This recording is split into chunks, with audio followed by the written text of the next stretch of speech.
I mean, they just took him out back behind the shed and basically shot him. What they did with this guy, and I'm no fan of his, and he was a horrible president, the worst president in history. And one of the reasons he was so bad, first of all, the Israeli attack would have never happened. Russia would never have attacked Ukraine, and we'd have no inflation. And we wouldn't have had the Afghanistan mess, if you think of it. Well, and we wouldn't have had Afghanistan. But we think of it, you take a few of those events away, and we have a different world. We would also have inflation was caused by oil. Yeah, I think you're making an excellent point here, which is that when other countries can, are thinking about invading or doing bad things, when they're thinking about that, they're thinking about, okay, what's the American president going to do? And do they fear the American president, or is it someone they do not respect and do not fear? And I think they would rightfully be. I mean, look at the footage of the assassination. They're like, okay, President Trump is like, don't mess with me. I mean, that's like, whereas I think people are not going to be, and they obviously have not been at all intimidated by Biden, and they certainly will not be intimidated by Kamala. And you have to really think of that in the context of global security. That's if the American president is someone that, like, evil dictators are scared of, that makes a huge difference to the security of the world. So I had a good relationship with Putin, despite the Russia hoax that lasted for over 2 years. Just a hoax created by Hillary Clinton and Adam Shifty Schiff, some just bad people, just sick people, frankly. I mean, Schiff is a sick person. He's going to end up probably being a senator.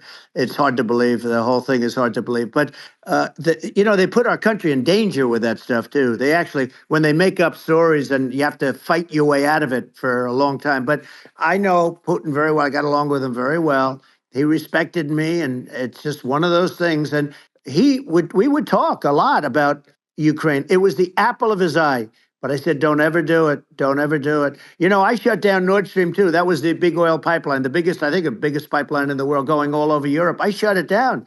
Biden came, and then they say, I loved Russia. I was a friend of Putin, and I loved Russia. No, he actually said to me one time, he said, if you're my friend, I'd hate to see you as an enemy. I shut down his pipeline, the biggest pipeline. They were looking at that to fund, and this pathetic president gets in there. And the first thing he did, one of the early things he did, is he shut down Keystone XL pipeline, which is our pipeline that would have employed 48,000 people, pipeline workers, shuts it down. That was, a massive job that Obama refused to allow. Yeah. I allowed it in my first week because it was jobs and it moved oil. And by the way, in a much more environmentally friendly way. It's underground. It's not a truck that catches on fire or a train that catches on fire. But think of it. He shut down the XL pipeline, the Keystone XL pipeline. Yeah. He shuts that down and he approves the Russian pipeline. Yeah, it doesn't make any sense. It's inconsistent. Certainly, but I mean, I think it's just worth emphasizing, to listeners the immense importance of whether the United States president is intimidating or not intimidating, and how much that matters to global security. Because there's some real tough characters out there, and if they don't think the American president is tough, they will do what they want to do. I know every one of them. And that puts the whole world in danger. Elon, I know every one of them, and I know them well. I know Putin, I know President Xi, I know Kim Jong-un of North Korea. I know every one of them. And let me tell you, people will say, oh, this is terrible. He said, I'm not saying anything good or bad. They're at the top of their game. They're tough, they're smart, they're vicious, and they're going to protect their country, whether they love their country. They probably do. It's just a different form of love, but they're going to protect their country. But these are tough people at the top of their game. And when they see a Kamala or when they see Biden, Sleepy Joe, they can't even believe it. They can't believe this happened. All the stuff that you're seeing now, all the horror that look at Israel, they're all waiting for an attack from Iran. Iran would not be attacking, believe me. When I was there, and I say it with respect, because I think we would have been good with Iran. I don't want to do anything bad to Iran, but they knew not to mess around. Iran was broke because I told China, if you buy from Iran oil, it's all about the oil. That's where the money is. But if you buy oil from Iran, you're not going to do any business with the United States. And I meant it. And they said, we'll pass. Yeah. They didn't buy oil. Other countries, likewise. Sure. You want to buy, you're not doing business with the United States. And they were at a point where they had no money for Hamas. They had no money for Hezbollah. They had no money for any of these instruments of terror. And it was amazing. In fact, there were articles when I was leaving, which is hard to believe, actually, especially when you look at what's happened to our country. Our country is so bad right now. It's such a different place. We were respected. Think of it. 4 years ago, we were so respected to a point where when I said don't buy oil, they didn't buy oil, but they had no money, and Israel would have never been attacked. Zero chance. And again, I said to Vladimir Putin, I said, don't do it. You can't do it, Vladimir. You do it, it's going to be a bad day. You cannot do it. And I told him things that what I do, and he said, no way. And I said, way. And it's the last time we ever had the conversation. He would never have done. I got along well with him. I hope to get along well with him again. Getting along well with them is a good thing, not a bad thing. I got along well with Kim Jong-un. When I met with President Obama just before entering, it's a sort of a ritual. And I sat down with him and we talked. It was supposed to be for a very short period of time. It turned out to be a long period of time. I said, what's the biggest problem? He said, North Korea.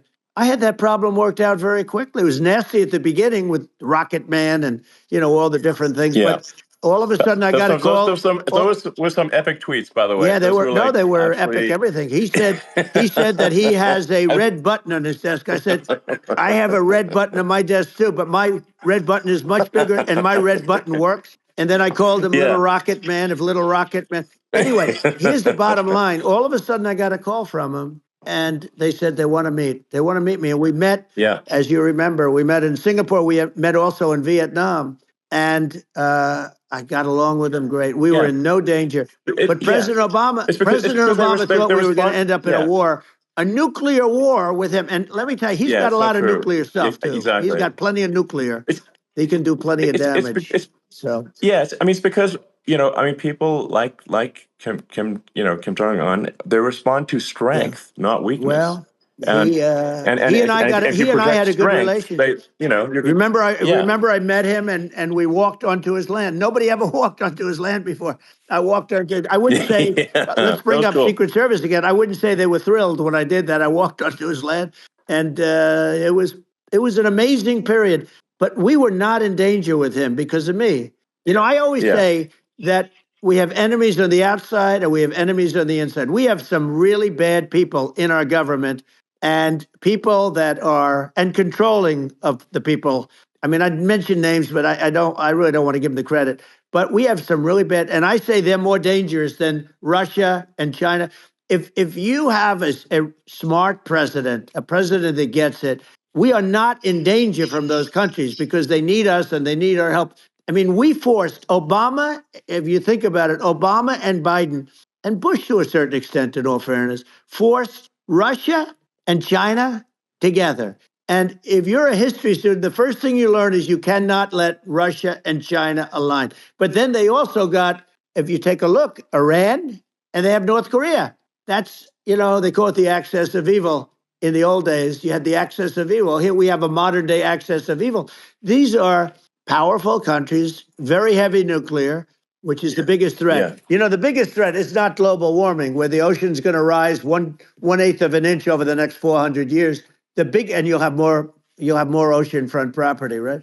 The biggest threat is not that. The biggest threat is nuclear warming, because we have 5 countries now that have significant nuclear power, and we have to not allow anything to happen with stupid people like Biden.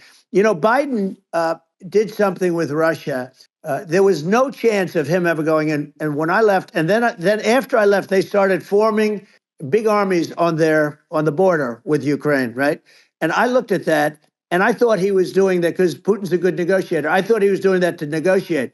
But then Biden started saying such stupid things. For instance, he said that it can be a NATO country. Now, Russia, for as long as there's been NATO, has said, we're never going to agree to that.